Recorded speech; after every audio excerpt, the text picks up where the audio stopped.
Richard had forgotten his sons at their Los Angeles private school. When he finally arrived, he stopped at the top of the sweeping stone staircase of his Beverly Hills mansion, entirely motionless. The two boys were not running toward him in greeting. Instead, they were running toward Sarah the housekeeper, each holding an ice cream cone in their small hands. The name tumbling eagerly from their mouths was not their father's. Earlier that afternoon, Sarah had bolted from the service gate of the sprawling estate the very second she hung up the phone with the school office, without warning anyone or asking for permission, because there was simply no time for such formalities. In that fleeting moment, the only thing that carried any weight in the world was the fact that two little boys were sitting on a cold hallway bench, waiting for someone who was not showing up. She had not paused to consider whether retrieving the children fell within her official job description, nor did she stop to wonder if there was someone more qualified to handle the crisis. She certainly did not stand around staring at her cell phone, waiting for Richard to answer a fourth call, because 3 completely unanswered rings were more than enough of an answer for her. She simply grabbed her worn purse from the kitchen hook, texted her neighbor that she urgently needed to borrow her old sedan, and walked out the door with the keys gripped tightly in her hand. Her heart was beating in a rapid, heavy rhythm that did not stem from fear, but from absolute urgency. It was the specific kind of haste that surges through the blood when a person knows exactly what must be done and refuses to find a single excuse to delay it. The prestigious elementary school was located 14 blocks away from the lavish mansion, a distance that usually meant an 18-minute drive in the sluggish afternoon traffic of the city. Yet Sarah managed to complete the route in exactly 15 minutes, catching the right traffic lights and moving with a physical determination that left absolutely no room for hesitation. When she pushed open the heavy glass door of the administrative office, Miss Higgins, the school secretary, rose from her desk with an expression of profound, visible relief. The children had been sitting there for 2 full hours, and the primary emergency contact listed in their digital system had ignored all 3 frantic phone calls. Sarah did not waste breath on explanations. She walked straight over to the wooden bench where the 2 boys were waiting. Matthew was sitting with his small hands tightly interlaced in his lap, his eyes fixed firmly on the polished floor tiles, and his jaw slightly clenched. It was the universal posture of older children who are desperately trying to hold on to emotions they refuse to let spill in front of strangers. Beside him, David sat, with his oversized backpack resting on his knees, swinging his legs that did not quite reach the ground. He kept darting his eyes toward the hallway every time a sound echoed, holding on to that pure, heartbreaking expectation of a very young child who still believes their parent will magically appear the next time the door opens. The moment David saw Sarah walk into the room, he dropped his heavy backpack onto the floor and leaped off the wooden bench without a second thought. Sarah dropped to her knees before he could even reach her, opening her arms wide as the little boy crashed into her embrace with his entire body weight, holding nothing back and measuring nothing. He just surrendered. Matthew took a bit longer, watching them silently for a brief second, before slowly standing up and walking toward her with cautious steps. When he got close enough, she gently wrapped one arm around his small shoulders, not forcing the affection, not squeezing too tightly. She just offered the shelter, and he leaned into it without pulling away, resting his forehead just against her collarbone and taking one single deep breath. That one shaky exhalation communicated everything the young boy was too proud to say out loud. Sarah stayed kneeling on the floor, holding both boys for a long while, feeling the physical weight of their exhaustion against her own body. She smelled the familiar scent of the classroom, the stale lunch packed away in their bags since early morning, and the distinct aura of children who had waited entirely too long in a place where they were not meant to wait. She said absolutely nothing to them, understanding that there were no words capable of expressing what her steady embrace was already saying with far more precision than any practiced speech. When she finally pulled back, she adjusted Matthew's backpack onto his shoulders, with both hands checked the zipper on David's bag to ensure nothing would fall, and gave a polite nod of gratitude to Miss Higgins, who was watching the tender scene with the quiet curiosity of someone witnessing a profoundly unexpected grace. Sarah simply said it was time to go, and there was no trace of anger in her voice, no lingering resentment, and no heavy burden of obligation. It was just the calm, reassuring tone of someone who was present and fully intended to remain present. Hearing that the two boys walked out flanking her on either side, David unconsciously held on to the edge of her simple apron, marching down the school corridor toward the bright California sun with that specific, hurried step children adopt when they feel a massive wave of relief, but lack the vocabulary to explain it. Once inside the borrowed car, David pressed his face against the window with wide, fascinated eyes, treating the mundane drive through the Los Angeles streets as if it were a grand new adventure, a beautiful trait Sarah had long admired in the youngest boy. Matthew remained perfectly quiet on the other side of the back seat, keeping his backpack resting on his lap, even though there was plenty of space on the upholstery beside him.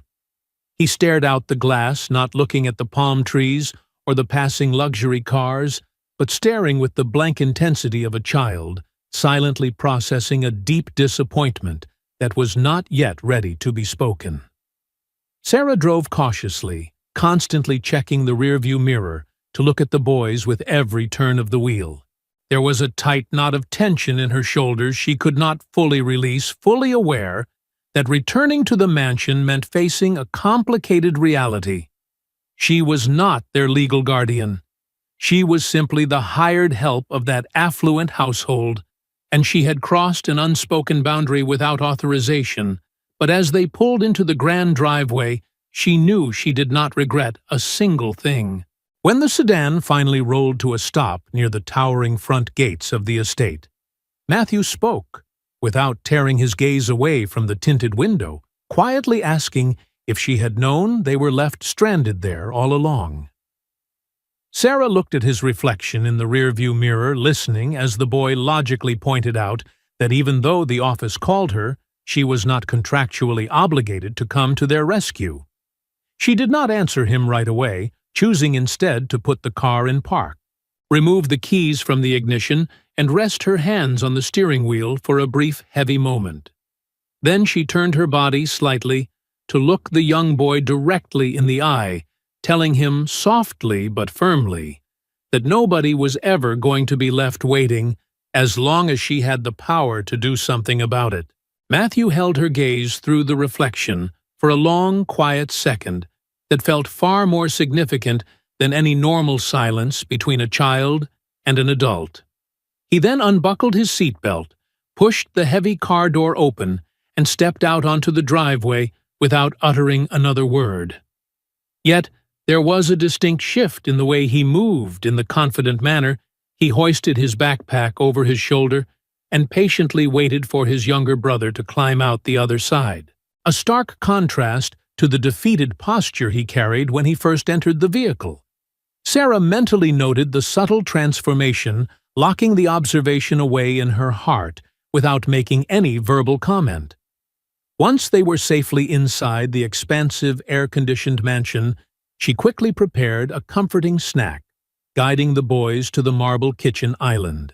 She mixed a tall glass of cold chocolate milk for David, whose face was still slightly creased from dozing off against the car window during the short ride. Then she walked over to the stainless steel freezer and pulled out 2 large ice cream cones, deciding that it was a Friday, and the day had simply been far too grueling to conclude without something sweet to soften the edges. Matthew ate his portion methodically, paying excessive attention to the simple act of eating, carefully cleaning the edges of the waffle cone as if trying to keep his mouth busy so he would not have to use it to discuss the afternoon. David, however, ate with sheer joy, laughing as the melting vanilla dripped carelessly down his small wrist, completely unbothered by the sticky mess. David was the type of child who existed entirely in the present moment, refusing to carry the crushing weight of what had happened hours before, or worrying about what might happen tomorrow. Sarah found this resilient quality both incredibly beautiful and entirely necessary, viewing him as the natural emotional counterbalance to his overly serious older brother. Leaning quietly against the granite counter, Sarah watched the two siblings and could not shake the feeling that something was fundamentally fractured inside this beautiful house, something that had absolutely nothing to do with the dust she swept or the floors she polished every morning. There was an unnatural, chilling silence lingering in the high-ceilinged rooms, an emptiness that decorated the corners of a home where everything functioned perfectly on the surface, but lacked a true soul. 40 minutes later, the heavy iron gates buzzed open, signaling Richard's arrival. Sarah heard the distinct purr of his luxury car pulling into the garage, followed by the sharp click of his leather shoes echoing against the stone walkway leading up to the main entrance. Instead of retreating to the kitchen, she stepped out onto the sunlit patio, with the two boys trailing closely beside her, having firmly decided she would not wait around to be summoned like a subordinate.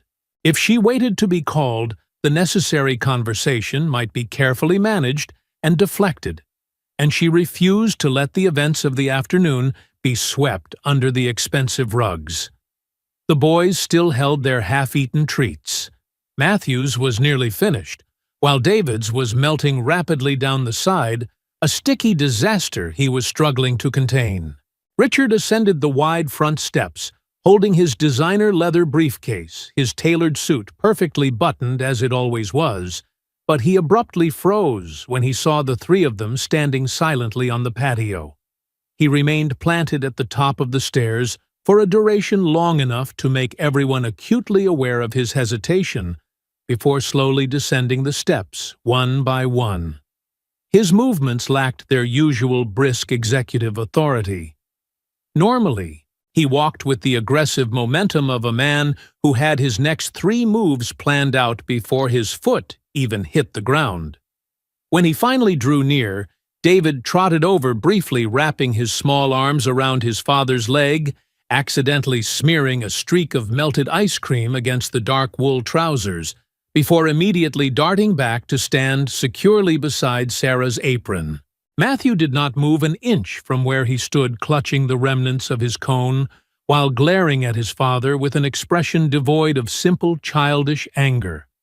Anger would have carried warmth motion and a desperate plea for attention, but the look painted across the 10-year-old's face was infinitely colder than a tantrum.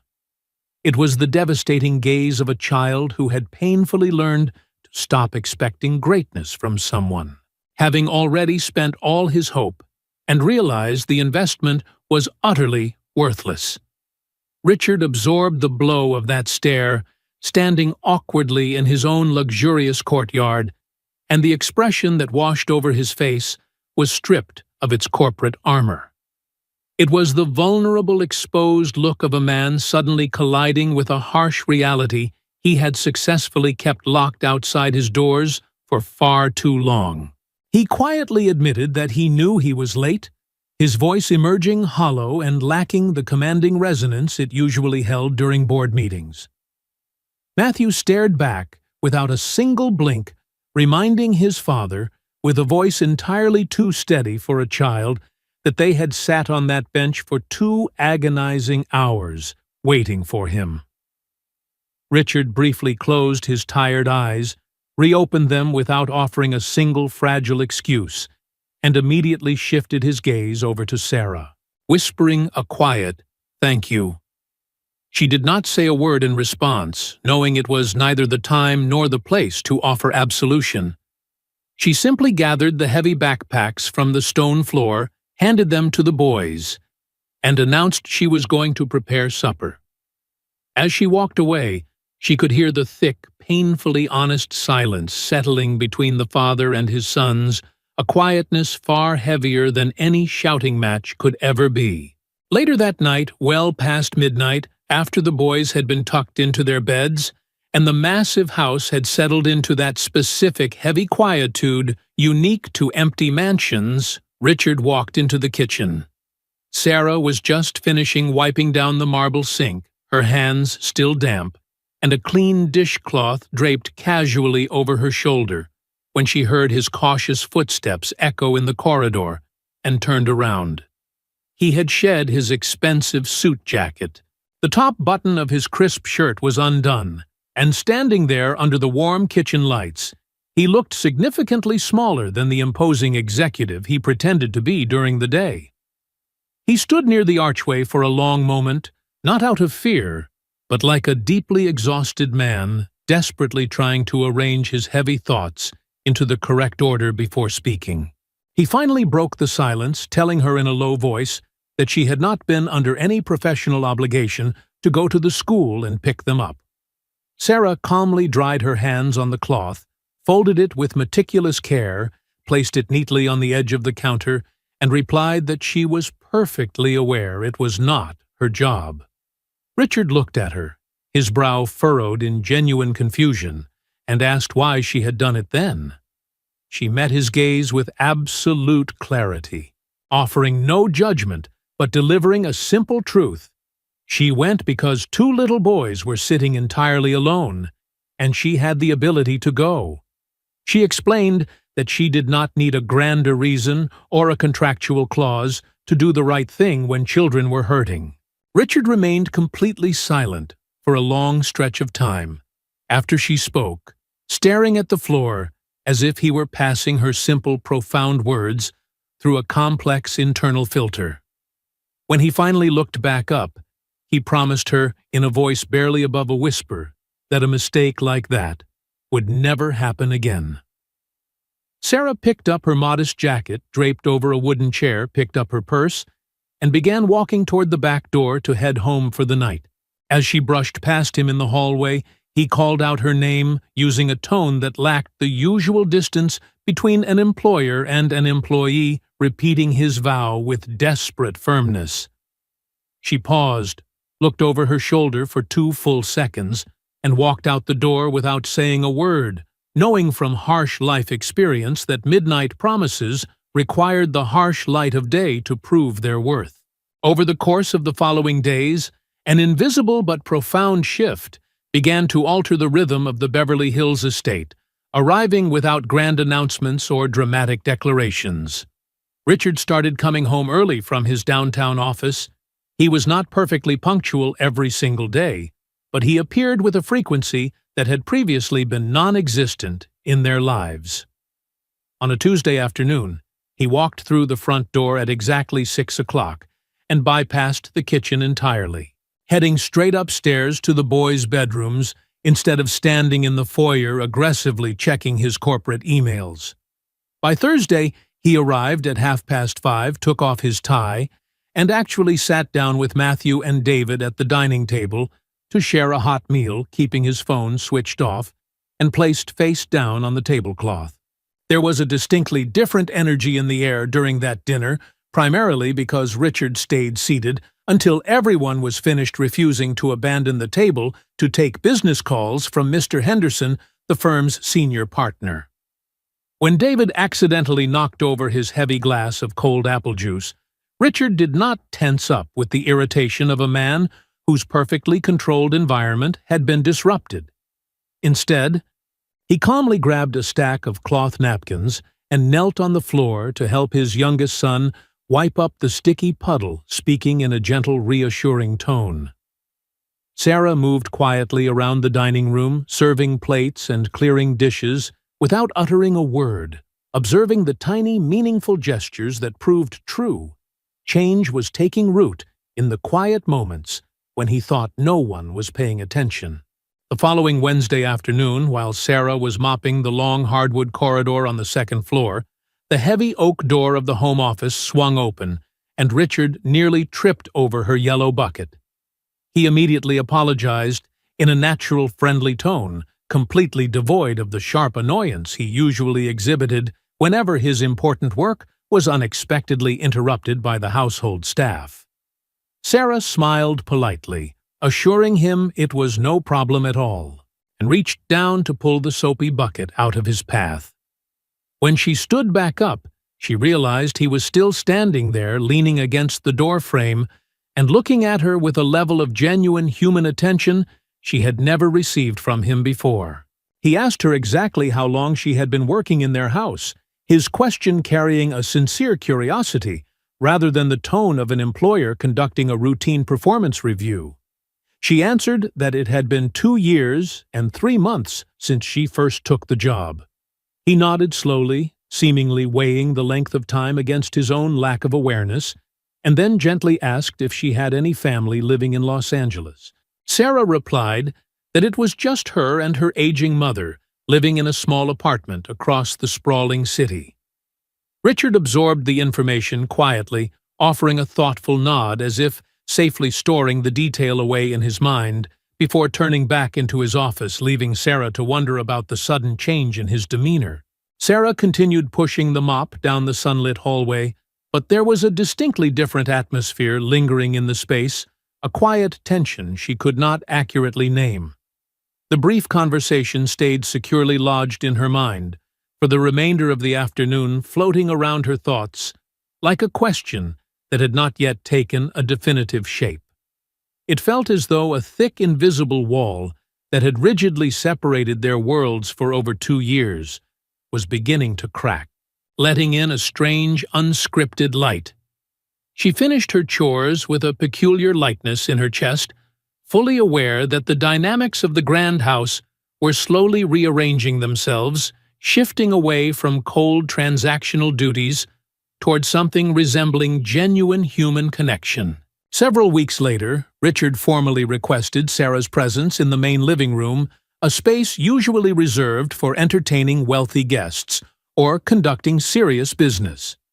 She walked in carrying a mental checklist, assuming he wanted to discuss a new household protocol, a minor complaint regarding the laundry, or some other trivial issue she had handled dozens of times before. However, he was not standing tall in his usual commanding posture. Instead, he was sitting on the edge of the plush velvet sofa, his elbows resting heavily on his knees and his hands clasped tightly together. There was a raw, unfiltered seriousness etched across his face that had nothing to do with managing a household, looking very much like a man preparing to confess something that had taken massive courage to admit. He gestured toward the matching armchair and politely asked her to sit down, an invitation that had never been extended to her during her 2 years and 3 months of daily service. Sarah sat on the very edge of the expensive upholstery, keeping her posture perfectly straight and resting her worn hands in her lap, waiting patiently for him to speak. He looked directly at her and stated that he wanted to share something she had absolutely no professional obligation to hear, but that he firmly believed she deserved to know the truth. Sarah remained perfectly quiet, offering him the silent, respectful space required to unburden whatever heavy secret was pulling his broad shoulders down toward the floor. He took a slow breath and confessed that the boy's mother had packed her belongings and walked out of their lives exactly 1 year and 4 months ago. He clarified that it had not been a sudden explosive tragedy, but a calculated departure based on personal reasons he could intellectually comprehend, even if the boys were still too young to process the abandonment. He admitted with a painful crack in his voice that he had been failing his sons miserably ever since, fully aware of his shortcomings but entirely unable to figure out how to stop the downward spiral.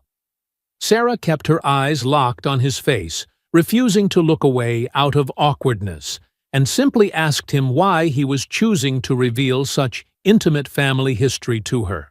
Richard answered that he was telling her because she consistently did far more to care for his children than he did, and he desperately needed her to know that he was not blind to the reality of his own home.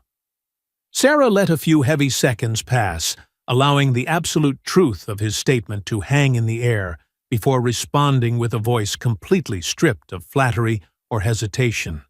She told him directly that she cared for the house because it was her livelihood, and she genuinely loved the boys. But what those children fundamentally needed was a father, not a hired housekeeper. Richard stared at her, struck by the brutal honesty of a woman who refused to sugarcoat the truth, absorbing a profound lesson that pierced straight through his ego and demanded a better version of himself. By the time the weekend arrived, Richard's morning routine had drastically shifted. He was waking up an hour earlier, strictly to drive the boys to their private school himself, leaving his corporate driver waiting idle in the driveway. He strictly enforced a new rule at the dinner table, ensuring that no cell phones or tablets were allowed near the plates, demanding everyone be fully present. On a bright Friday afternoon, he walked through the front door, carrying a brand-new soccer ball tucked under his arm, loudly calling for Matthew to come out to the manicured garden for a match. Initially, the older boy approached the grass with extreme caution, guarding his fragile hopes, terrified to invest his emotions in a game that might be abruptly cancelled by a ringing telephone.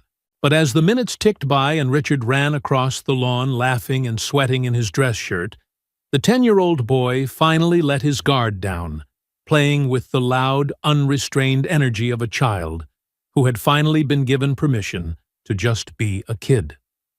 David stood safely on the grand veranda, shouting hilarious, nonsensical instructions that had absolutely nothing to do with the rules of soccer, his small face glowing with pure joy, just to be included in the moment. Standing quietly by the kitchen sink, Sarah washed the dinner vegetables while watching the beautiful chaos unfold through the large window, feeling a strange, wonderful lightness blooming inside her chest. Matthew was genuinely smiling again. Not the polite, guarded smirk he used for house guests, but a real, uncontainable smile that reached his eyes and vanished as quickly as it appeared. The following Saturday afternoon, while Sarah was out in the warm garden carefully taking down the dried laundry from the hidden clothesline, Richard walked across the stone patio carrying 2 tall glasses of freshly squeezed lemonade. He simply extended one hand to offer her a glass, bypassing any awkward formalities or questions, and she calmly accepted it, their fingers barely brushing against the cool glass. They stood side by side in the golden afternoon light, listening to the boys shouting happily in the distance, sharing a peaceful silence that felt incredibly rare and entirely unforced.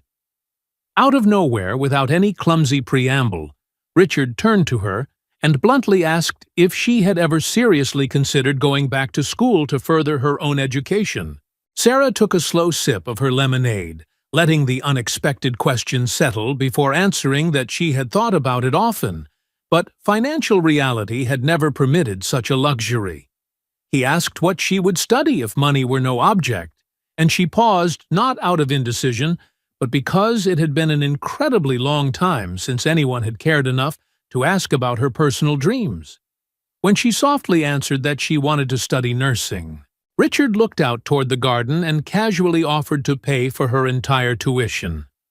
Sarah immediately declined, insisting it was unnecessary, but Richard firmly stated that while he knew she did not need a savior, he genuinely wanted to help her build her future, leaving her standing in the garden with a head full of wild, terrifying hope. By the time the sun rose the next morning, the monumental decision had securely rooted itself deep within Sarah's heart, leaving absolutely no room for doubt or retreat. She moved efficiently through the kitchen, brewing the dark coffee, setting out the ceramic cereal bowls, packing David's bright lunchbox, and double-checking Matthew's homework folder, waiting for the perfect quiet moment to speak. When Richard finally descended the grand staircase earlier than usual, he took one look at her face and instantly knew she had reached a conclusion, noticing the subtle but fierce determination setting her jaw. After he returned from the school run, he found her in the brightly lit laundry room, methodically sorting the folded shirts, and he simply leaned against the doorframe, giving her the floor. Sarah placed the last folded garment atop the neat stack, squared her shoulders, and told him with absolute directness that she would graciously accept his generous offer to fund her nursing education. However, she laid out strict, undeniable conditions. She demanded that the tuition be paid directly to the college, without any messy personal transfers, ensuring there would be zero confusion between genuine gratitude, a charitable favor, and a lingering financial debt. Richard listened patiently to every single word, without once trying to interrupt her, completely respecting her fierce need to maintain her personal dignity and establish clear boundaries. He did not attempt to romanticize the transaction or turn his financial aid into a grand emotional spectacle, and because he handled it so professionally, she finally believed he was entirely sincere. Within the same week, Richard instructed his trusted corporate administrator to finalize the college enrollment, strictly demanding that his name remain completely invisible on all the official paperwork, honoring Sarah's wishes to the letter. When he finally handed her the thick white envelope containing her class schedule and the fully paid receipt for the evening nursing program, he merely placed it gently on the kitchen island and mentioned that the logistics were settled.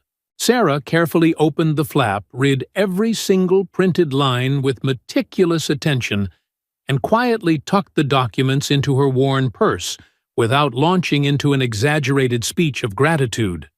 She offered him a long, incredibly meaningful look that conveyed 1,000 unspoken words, knowing they had just cemented a profound, quiet trust that was exceedingly rare for two people from drastically different worlds.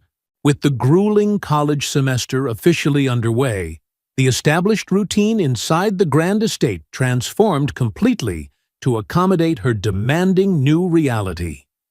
Sarah now rushed out the back door in the late afternoon, catching 2 different public buses to reach the sprawling campus, while Richard fiercely protected his calendar to guarantee he was parked in the driveway before 8 o'clock at least 4 nights a week.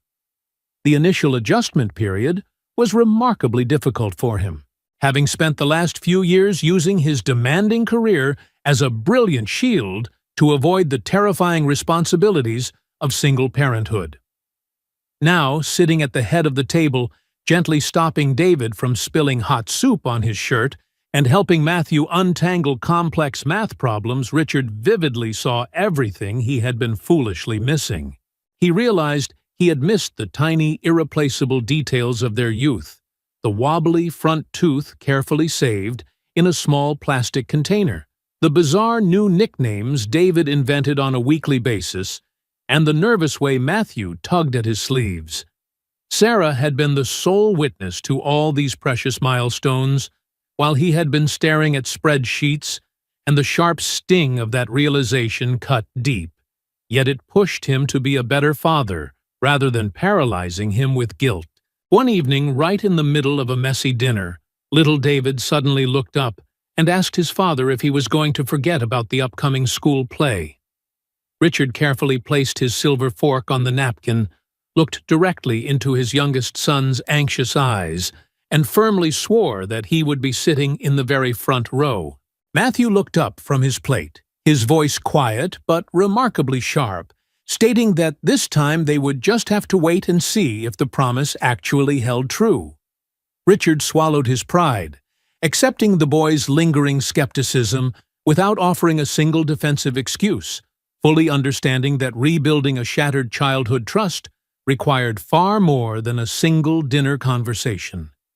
Meanwhile, Sarah absorbed the intense pressure of her new double life, attending classes with younger students, constantly fighting exhaustion, and often returning to the quiet mansion long after the streets had emptied. Despite the dark circles blooming under her eyes, she never once complained. She would kick off her shoes, tie her hair back, warm up a cup of bitter coffee, and sit at the kitchen island to review her anatomy notes. Richard slowly developed a habit of waiting up for her, leaning against the counter, while she highlighted thick textbooks initiating short conversations about the mundane details of their respective days. Soon those brief chats expanded into long, deeply personal discussions where she shared stories about Professor Evans, her strict anatomy teacher, or Maria, a hard-working classmate from a rough neighborhood who managed to survive on 4 hours of sleep. In return, Richard stripped away his corporate facade, openly discussing his crippling fears, his past parental failures, and the terrifying vulnerability of trying to piece his fractured family back together. Sonia never offered him empty platitudes. She delivered honest, grounding advice, and her unwavering authenticity drew him closer than any calculated romantic gesture ever could have.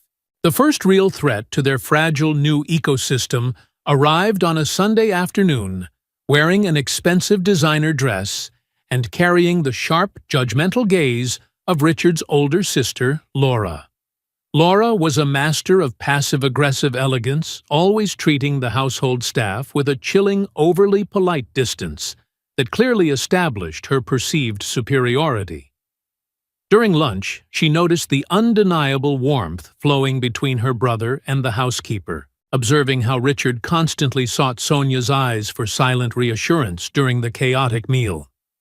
Later, catching Sarah alone on the patio, Laura offered a thinly veiled warning about the social dangers of employees overstepping their boundaries.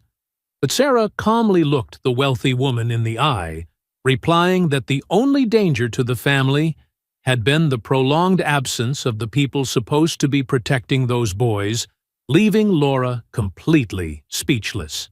When Laura finally drove her sleek sports car out of the estate gates later that evening, Richard instantly sensed the heavy discomfort radiating from Sarah's usually calm demeanor. He pressed her gently until she revealed the nature of the tense conversation on the patio, and his reaction was immediate, decisive, and completely devoid of his usual diplomatic hesitation.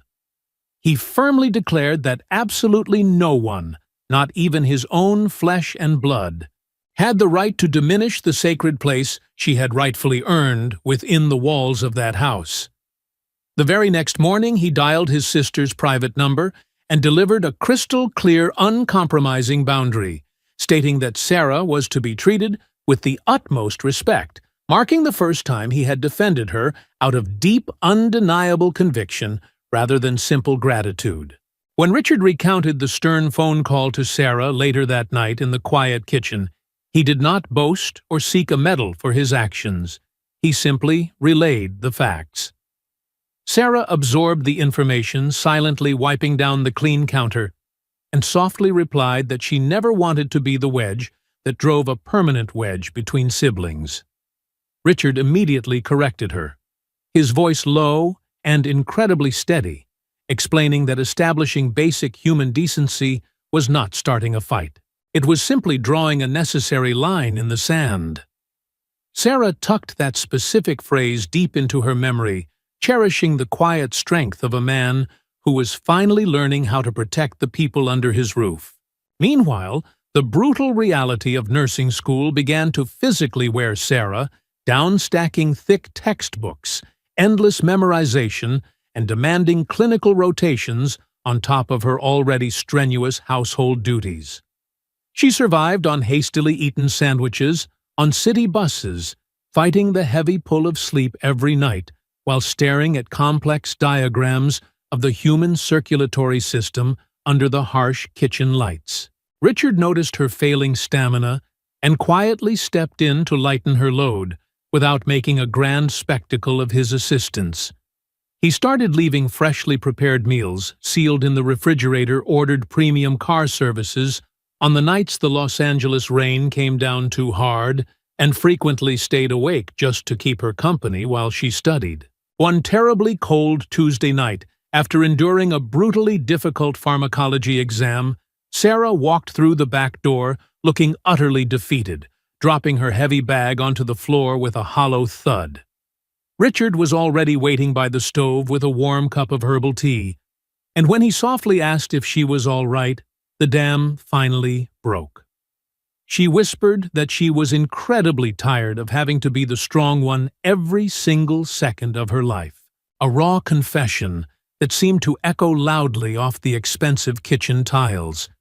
Richard gently pulled out a wooden chair, guided her to sit down, and told her with absolute sincerity that she never had to pretend to be invincible when she was inside that house. The emotional landscape of the mansion grew vastly more complicated when Victoria, the boy's absentee mother, suddenly sent a brief text message asking to see the children after more than a year of total silence. Richard was instantly thrown off balance, pacing the long floors of his private library, his brow deeply furrowed as he stared at the glowing screen of his cell phone, terrified of making a catastrophic mistake. Sarah noticed his sudden return to his old, anxious habits and patiently waited until Matthew and David were fast asleep before asking him directly what heavy burden had returned to haunt him. When he confessed that Victoria was demanding a reunion, claiming she had changed, Sarah listened with her entire being before offering her quiet, profound wisdom.